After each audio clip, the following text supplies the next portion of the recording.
We have planned as part of this evening's event, and I hope you will all join with us in the spirit of this moment. Unfortunately, Mary Durakowicz informed us about a month ago that she would be unable to attend the conference this year. We tried our best to persuade her. We tried cash. We tried any number of persuasive rhetorical powers that didn't work, but she shares her affection and love for us all. And as a result of that, my co-convener, Emily Mitchell-Wallace, with the support of Walter Bauman and John Gary, organized a short tribute involving a cast of characters. And we are recording this event so that eventually Mary and her family, in their absence, will be able to share the moment with us. So, without further ado, Gregory Harvey is going to lead off the program with a recitation of a poem by H.R. Stoney Stoneback.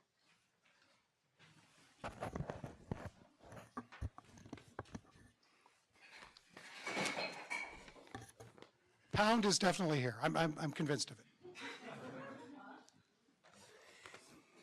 You may be surprised that after all these conferences that I have attended, this is the first occasion on which management has given me a speaking part. And I'm here to read the poem by Stoney, H.R. Stoneback, starting with an introductory message. An old country song goes, "Take a message to Mary." So I bring this message to your door with a song of place and time, with torches and drums. We who have been blessed to dwell in beautiful places know that out of all this beauty comes song for the ages. And the poem itself is titled Song for Maria Down from the Mountains, and it refers at the beginning to Mary as a child. Down from the mountains, all down to the sea, ride rivers of ribbons and rosaries into the shadows of the hidden nest. Comes the pig-tailed, golden-haired shepherdess, gondola leaning, canal splashing tunes, sung to unholy waters of the lagoon, homesick for spring water fonts of the Tyrol, earth daughter weaned slow from the soil.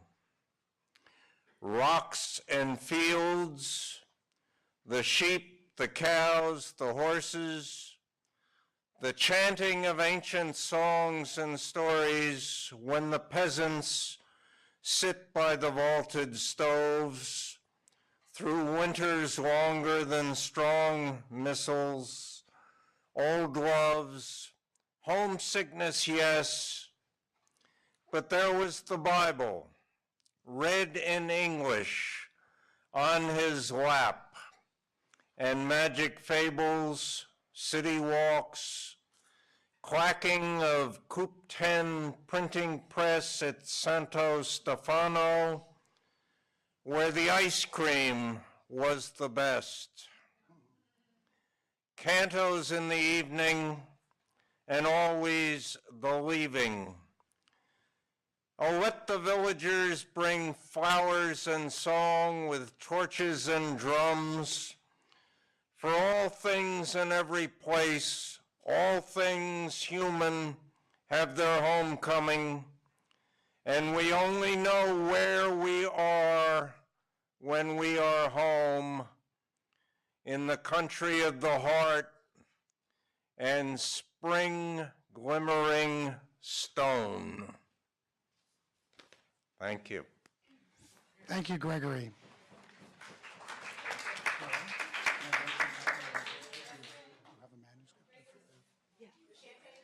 I'd like to, by the way, we're not handing out the Prosecco in great quantities, but hang on to it for our toast in a few minutes. Now we're going to hear Carol Schloss read a short passage. I'd like to mention that Carol has completed her manuscript of her life of Mary de Rakowilz. So hopefully we'll see that out in print sometime in the near future. Over to you, Carol. Thank you. It is not easy to be the daughter of a man of genius.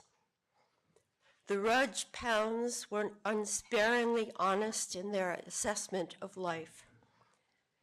In her first book of poetry, Mary was candid.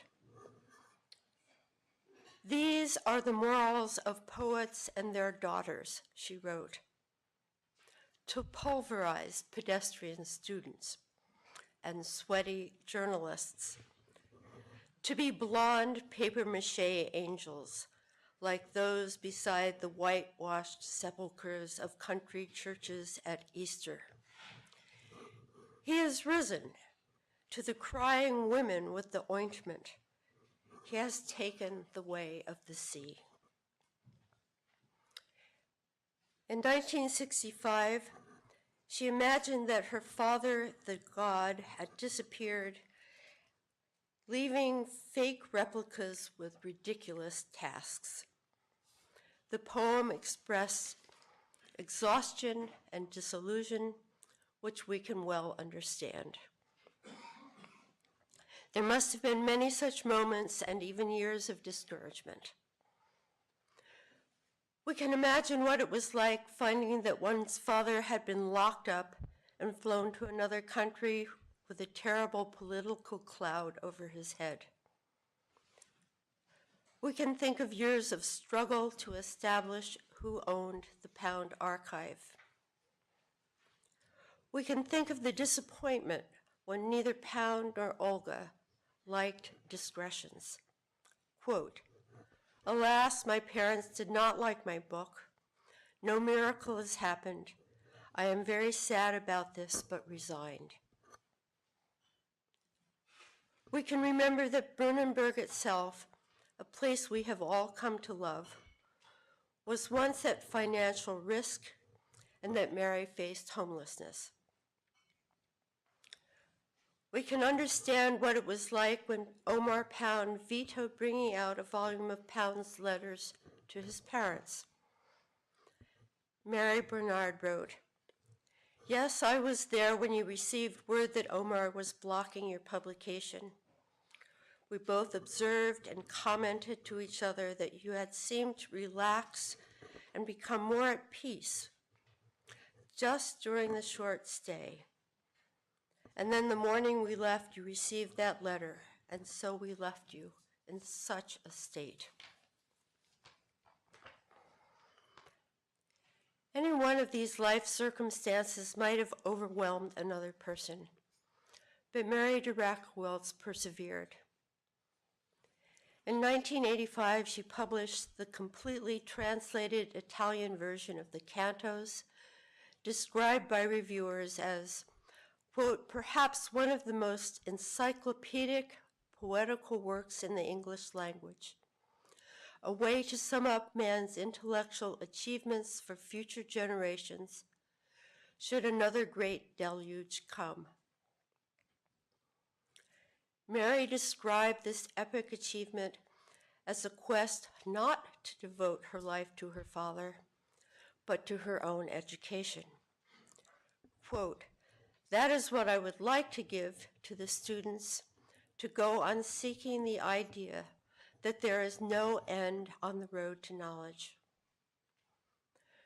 Privately, she told Mary Bernard that the finished project had healed old wounds and indeed had restored her to the days before Pound had abandoned her. "I even have the impression," she said, that Pa would be proud of me, as he would have been before 1958. Pound would indeed have been proud of you, Mary, and we are. To acknowledge our years of gratitude, we raise a glass now, and we repeat Ronald Duncan's words about your loyalty. He said to Pound, "You are lucky to have somebody who loves you as much as this and has your work as much at heart. Make certain that it is Mary who has the power to say yes or no about your words." And to this we say, yes.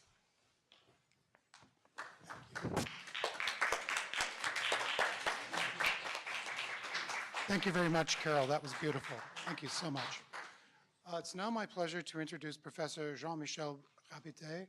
I will only say this, that Jean-Michel and I have worked together for the last several years on the conference, among others, of course, and it was our pleasure to submit to the university a recommendation that Mary receive an honorary degree this past year in large regard to the very volume that Carol mentioned, the translation of the cantos.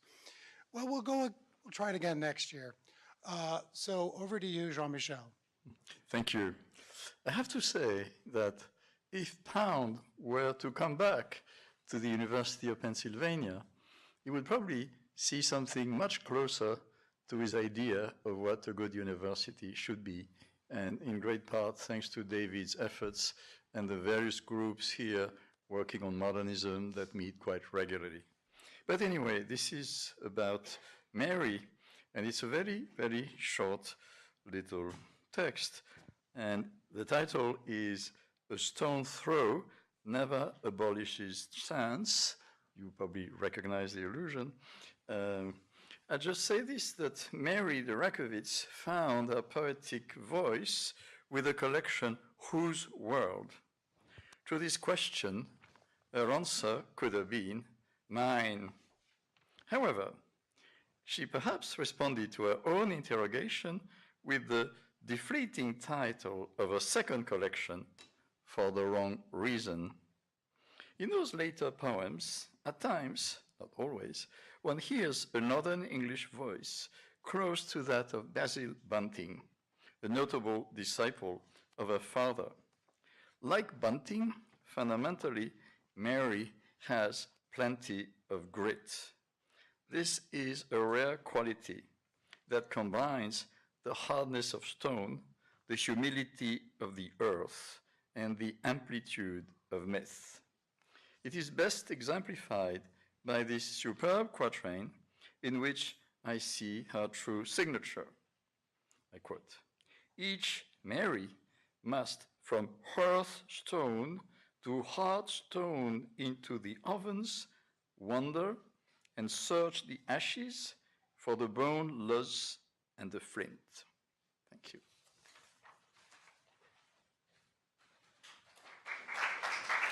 Thank you very much. Thank you very much, Jean-Michel. It's now my pleasure to welcome a very jet-lagged Declan Spring, Vice President of New Directions. Thank you so much for coming out tonight, Declan. He will read on behalf of Peggy Fox her toast to Mary. Peggy was our is our former publisher and extremely close to Mary, and she asked me to read these words. "I will not salute Mary for her exquisite poetry or her brilliant translations of her father's work. I will leave that to those more qualified to judge. I will not salute her for her fine memoir, which relates a moving personal story with telling poetic detail, because she would be embarrassed. I won't even salute her for her own teaching at Brunenberg, or her exceptional rapport with students, though I witnessed both with awe and affection. Nor will I mention her deep knowledge of her father's work, as revealed when she would point out an object across the room, and suddenly a difficult line in the cantos would be illuminated. What I will honor and reverence is the deep hospitality of someone who expresses delight when you arrive 2 hours early and says, "People usually arrive late, and we wait for hours. Now we can have a good visit."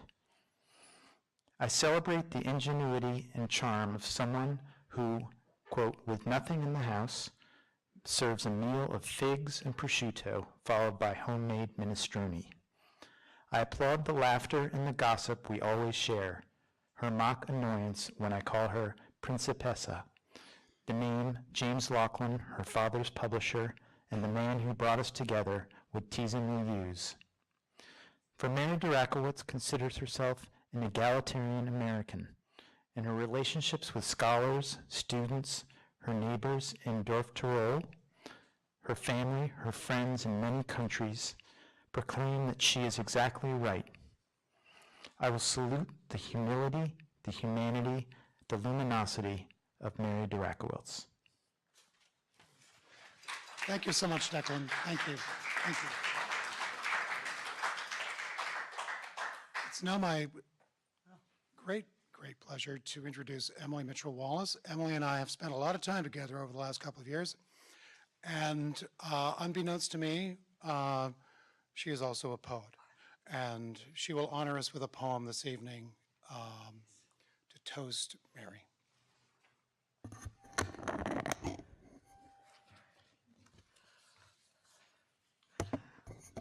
Mary and I have been friends for 57 years, and I deeply regret, as I know she does, that Epic 2017 is unable to celebrate the award by the University of a posthumous PhD to Ezra Pound, who earned it many times over.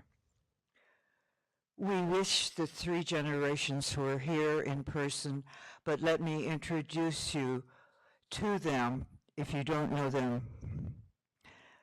First generation, Mary herself in her 80th birthday in 2005. Second generation, Walter de Rakowitz and his wife Brigitte, and Patricia, Mary's daughter, who lives in Holland but visits Brunenburg often. Third generation, who are here with the other two generations. First, Michael Ezra de Rakowitz, next to his mother Brigitte and father Sitzo, who's beside his sister Patricia, with her two sons, Demian Johann and Cyril Gautier de Vroom, and standing behind Mary, Nicholas Thaddeus de Rakowitz. We thank them all for the splendid and hospitable epic they gave us in 2015 in Brunenburg. They are a beautiful and gifted and generous family, and I wrote a poem about their ancestors. The two poets in the poem are Henry Wadsworth Longfellow and Ezra Pound.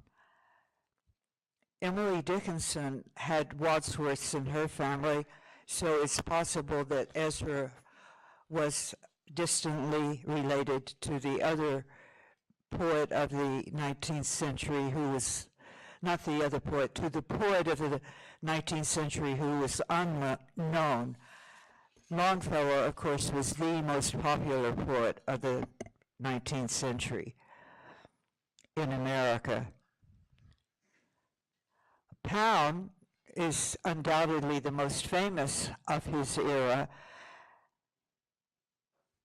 as a poet who is claimed in the company of Homer, Dante, and Yeats, admired as a literary critic and revered as a generous, kind, and visionary mentor to other artists, including 4 Nobel Prize winners, Tagore, Yeats, Eliot, and Hemingway, as well as his 3 poet friends educated in or near Philadelphia, and James Joyce, Robert Lowell, and countless others. The poem Ancestors is taken from many quotations by Mary from her book of poems, The Wrong Reason, from the other book, Whose World, and from her quotations of Pound's quotation of Ovid in the Cantos, and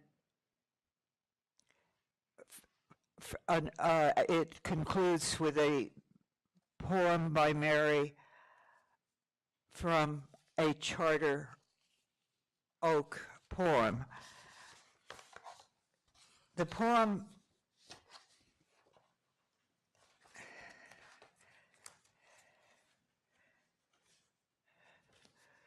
your many American ancestors you carry within the two major poets, patriots and pioneers,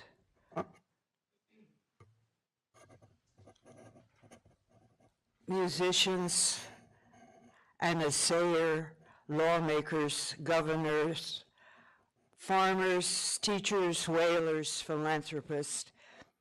Quote here from the beginning. You know that this, quote, magnificently destined country holds infinite promise, requiring infinite patience.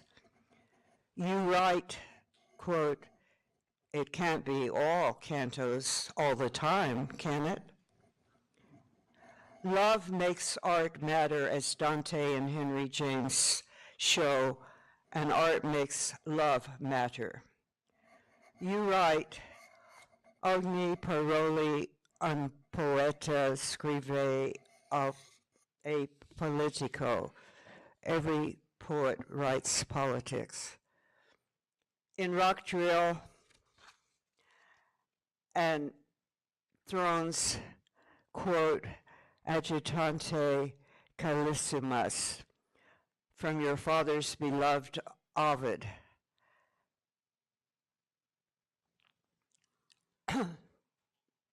And do et nobis agite calissimus ere. God is within us. When he stirs us, we glow. Pragmatic American, you say, as would generous Homer and Ezra, if lightning splits Wadsworth's Charter Oak, come all, quote, come all who are suffering the cold, take and carry away of my 20 cords to your houses a bundle of firewood. Thank you.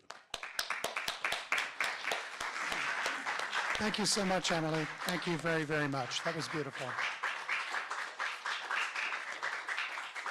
All right, I'm going to ask Richard Siebert to come forth. And this is the penultimate tribute until I embarrass myself terribly. But Richard, over to you. Yes, thank you all. I sent an email to Mary saying whether she had a message to this edition of Epic, adding Gertrude Stein's, if not. She decided to respond with a yes. I've titled this text, this email, this gesture of address, Exile's Letter.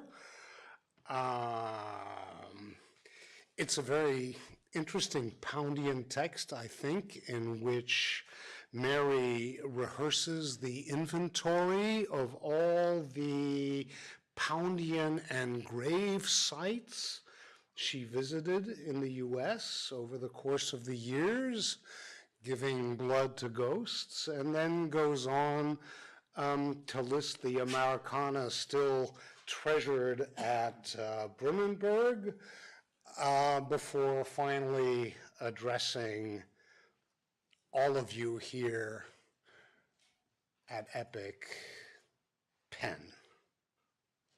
Dear Richard, thank you. To keep it short, en deux mots, beautiful poster of the four poets.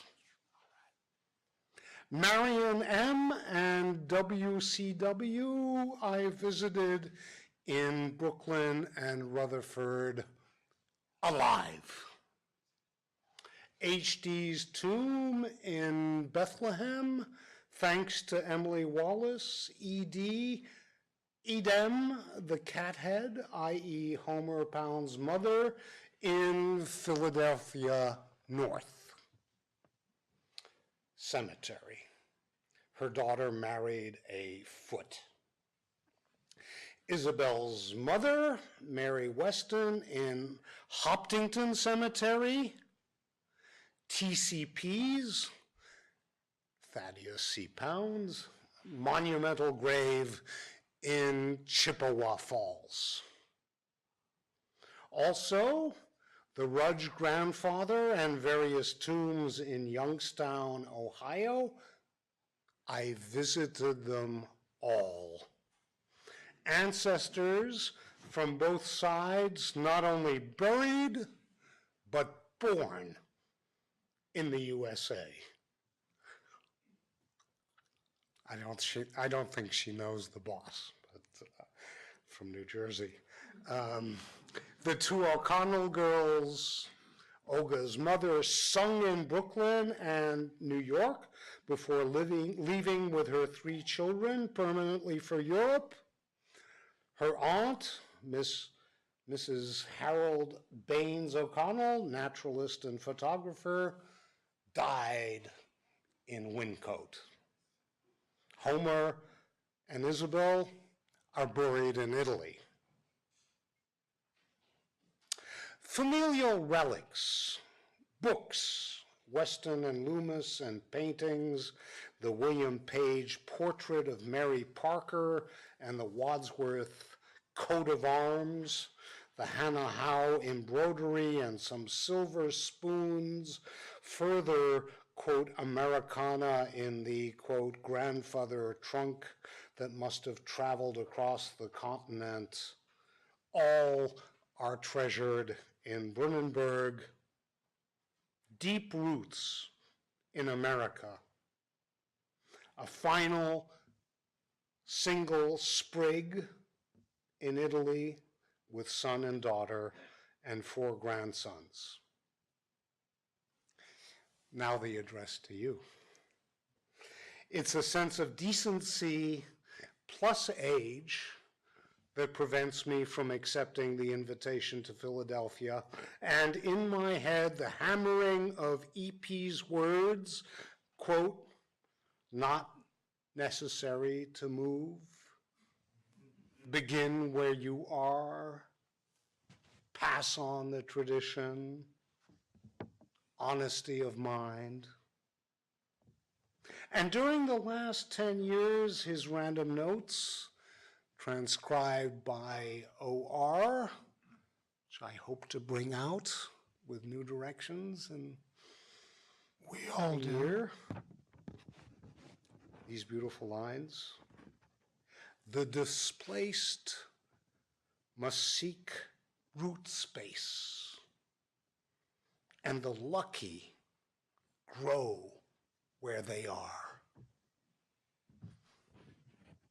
I am deeply grateful to the friends who would have offered hospitality and transport to me and my family, and who have visited and participated in the 215 epic. I hope they'll understand and forgive. The, quote, inventor of the Pound era wrote the Elsewhere community for the 2000 millennium. The parchment of Ezra Weston Pound, Magistri in Artibus, is displayed in our Pound room, and I intended to bring it as an offering to the University of Pennsylvania Library, hoping that after a century, the time had come to bestow the honorary PhD denied in 1920 to Ezra Pound, poet and seer. Quote, "There is no end of things in the heart." The family joins me in sending greetings and all good wishes. Mary de R. Thank you, Richard. Thank you so much.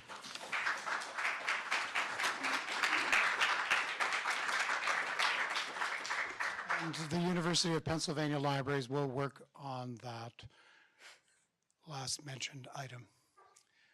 So, before we pay tribute to Mary with the Cole Porter performance, I should say Cole Porter's You're the Top with an Ethel Merman performance. I'm not going to ask you to sing along, but what I'm going to ask you to do now is raise your glass and please toast Mary Durakowitz and her family and Ezra Pound. Cheers.